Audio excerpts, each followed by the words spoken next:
It's so funny when people hear that I'm a CPA, they think that is a license to come and complain to me about the tax law. So I just had this discussion, I don't even remember with who, at breakfast the other morning, and somebody said to me, I paid $4,000 more this year on my taxes. And I said, whoa.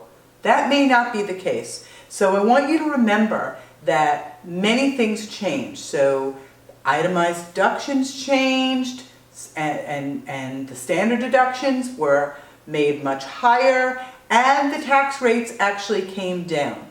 So because the tax rates came down, the withholding charts also came down. If you're making the same amount of money every week in your paycheck, and you were making the same amount of money in 18 and 19 as you were in 17, you will find that your paycheck is actually higher because the rates came down. So you're withholding possibly $2,000 to $5,000 less. Now, that's very nice if you realize it and you save that additional money. But if you're paying less in and your tax liability stays the same, then when it comes to the end of the year, you're not going to have that refund. So what we've done is we've taken a look at what are the tax client's tax liability would have been under the old law in 2017 as compared to the tax law in 18.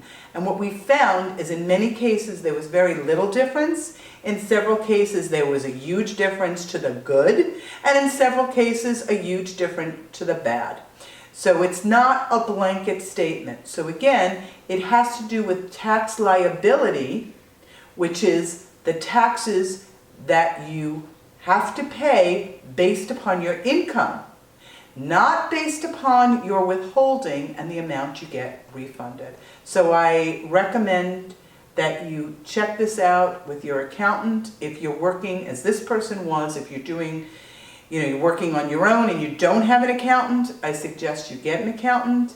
If you want, you can give us a call and see if you're a good fit for us to work with, and we can take a look and see whether your current withholding is sufficient or if you need to ramp it up based upon other income that's not being taxed, such as investment income and capital gains from stock sales and so forth, and even just your regular withholding on your paycheck.